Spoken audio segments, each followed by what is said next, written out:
सुबह आर्यन पैलेस। अश्वत्थ ने टिया को देखा तो वो डरकर चुप हो गई और सिर नीचे कर लिया। टिया के एकदम से चुप हो जाने पर आदित्य बोला, अरे क्या हुआ भाभी, अभी तो हंस रही थी, अचानक चुप कैसे हो गई? डॉट भाई ने आपको इशारों इशारों में डांट तो नहीं दिया? टिया उसे शॉक्ड होकर देखने लगी और हैरान होके उसके मुंह से निकला, भाभी। डॉट तो सब उसे देखने लगे। दादाजी बोले, बेटा तुम मेरे पोते की गर्लफ्रेंड हो ना? ये सवाल सुनकर टिया के पैरों तले जमीन निकल गई। वह चौंक कर बोली, गर्लफ्रेंड किसकी? टिया का सवाल सुनकर अब दादाजी अश्वत्थ को अजीब ढंग से देखने लगे। सिचुएशन को हाथ से निकलते देख आदित्य अपने भाई के बचाव में हड़बड़ाता हुआ बोला, अरे मेरी प्यारी भाभी, क्या आप भी गुस्सा छोड़ दो? आप इसलिए ऐसा बोल रही हैं ना क्योंकि भाई के साथ आपका झगड़ा हो गया है? डोंट वरी भाभी, भाई आपसे शादी करने वाले हैं, इसलिए तो आपको घर लाए हैं। और भाभी आप चिंता मत करो, चाहे कुछ भी हो जाए मैं हमेशा आपकी साइड हूँ। हम दोनों मिलकर भाई की क्लास लेंगे। उसने अश्वत्थ को देखा और अपने दादाजी की नजरों से बचते हुए उसे आंख मारी। टिया शॉक्ड रह गई। अश्वत्थ ने टिया को घूर कर देखा और आंखों ही आंखों में कह दिया, शायद तुम भूल रही हो कि तुम्हारे ऊपर 1 करोड़ का कर्जा है जो तुम चुका नहीं सकती, तो इसलिए बेहतर होगा कि मैं जैसा कहूँ वैसा करो। मेरी हाँ में हाँ मिलाओ। टिया इशारा समझ गई और धीरे से बोली, आई एम सॉरी। अश्वत्थ ने अपने दादाजी से पूछा, दादाजी आपको मेरी पसंद से कोई ऐतराज तो नहीं है ना? दादाजी अश्वत्थ का सवाल सुन के हंसने लगे और बोले, मुझे ऐतराज होगा? क्या तुम्हें सच में ऐसा लगता है? मेरे प्यारे पोते, अगर ऐतराज होता तो रात को ही मैं तुम्हें घर में घुसने नहीं देता। मुझे तो खुशी है कि तुम खुद मेरे लिए पोता बहू लेकर आए हो। अब बस जल्दी से शादी कर लो, पता नहीं मैं और कितना जीऊंगा, बस मुझे जल्दी से परपोता या परपोती दे दो। ये सुनकर आदित्य हंसते हुए बोला, दादाजी बच्चे कोई मार्केट में मिलने वाले प्रोडक्ट थोड़ी ना है कि मार्केट गए, वहाँ से खरीदे और घर ले आए। बच्चे होने में बहुत टाइम लगेगा और आपको किसने कहा कि आप मरने वाले हैं? आप इतनी जल्दी नहीं मर सकते, आपको तो मेरे भी बच्चे देखने हैं।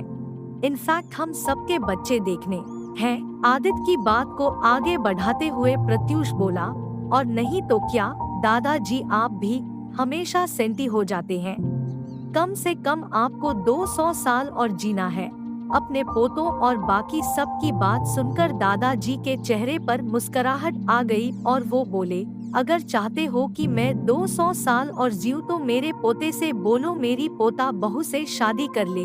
आज ये सुनकर सब हैरान रह गए, पर अश्वत्थ शांत था जैसे उसे पता हो कि ऐसा होने वाला है।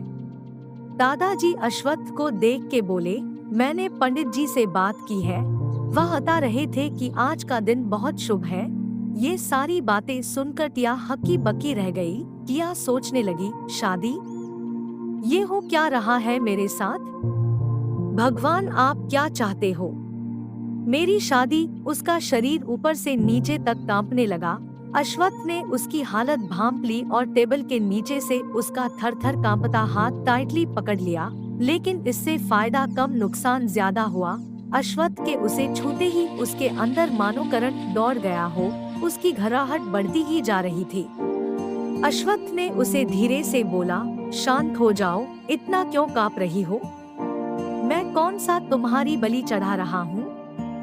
याद रखो, आई एम योर बॉस, आई सा वेद यू अंडरस्टैंड। ये सुनकर टिया खुद को नॉर्मल दिखाने की कोशिश करने लगी। उसको आदत थी अपनी सौतेली माँ और बहन के जुल्म सहने के बाद भी वो अपने पापा को कुछ पता नहीं लगने देती थी। उनको लगता था कि वो बहुत खुश है। अपना दर्द छुपाने में उसने महारत हासिल कर ली थी। अश्वत्थ उसकी उंगलियों के एक्यूपंक्चर पॉइंट्स को दबाने लगा। अश्वत्थ के छूने से टिया और घबरा रही थी। उसके दिल में तूफान उठा रहा था, पर अश्वत्थ का टच उसे नेगेटिव नहीं पॉजिटिव वाइब्स दे रहा था। आदित्य खुशी से चिल्ला पड़ा और बोला, क्या कहा दादाजी आपने? ओ माय गॉड, मेरे भाई की शादी आज ही होगी। वाओ वाओ, मेरे भाई की शादी। पर दादाजी इतने कम टाइम में? तो आदित्य की बात को दादाजी ने टोकते हुए कहा, आप सभी तो पता ही है, इस शादी को हम सीक्रेट ही रखेंगे।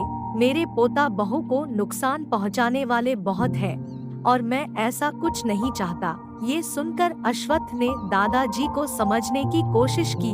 मुझे इससे कोई फर्क नहीं पड़ता दादाजी, पर हम कब तक छुपा कर रखेंगे? एक ना एक दिन तो सबको बताना ही पड़ेगा, और फिर मेरे होते हुए कौन हमारा नुकसान कर सकता है? आदित्य चिते हुए बोला, कौन कर सकता है का क्या मतलब है? हम सब जानते हैं ऐसा कौन कर सकता है। आई थिंक दादाजी इज राइट। कुछ घंटों बाद आर्यन पैलेस में सब खुशी से पागलों की तरह चिल्ला रहे थे। अलग तरह की धूम मची हुई थी, लेकिन टिया सदमे में थी।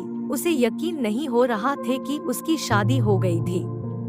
वो बस अश्वत्थ आर्यन नाम के इस तूफान की दिशा में बहती चली गई। अश्वत्थ ने उसे जैसा कहा वैसा ही करती गई। उनकी शादी बस कुछ लोगों की मौजूदगी में ही हुई। घर के सदस्य और अश्वत्थ और आदित्य के कुछ क्लोज फ्रेंड्स, जो फिलहाल पीकर टुन्न पड़े थे, जैसे अश्वत्थ की नहीं उनकी शादी हुई हो। टिया हैरान खड़ी खुद को उस बड़े से मिरर में देख रही थी। वो किसी रानी से कम नहीं लग रही थी। उसने बहुत ही खूबसूरत पिंक कलर का डिजाइनर ब्राइडल लहंगा पहन रखा था। पिंक कलर उसका फेवरेट था। उसने अपनी शादी में ऐसे ही कपड़े पहनने का सपना देखा था। उसकी आंखें खुद को देखकर यकीन नहीं कर पा रही थी। वो सच में किसी राजा की रानी लग रही थी। आर्यन पैलेस के केयरटेकर्स ने उसे बहुत अच्छे से तैयार किया था। उसने अपनी मांग में लगे सिंदूर को देखा।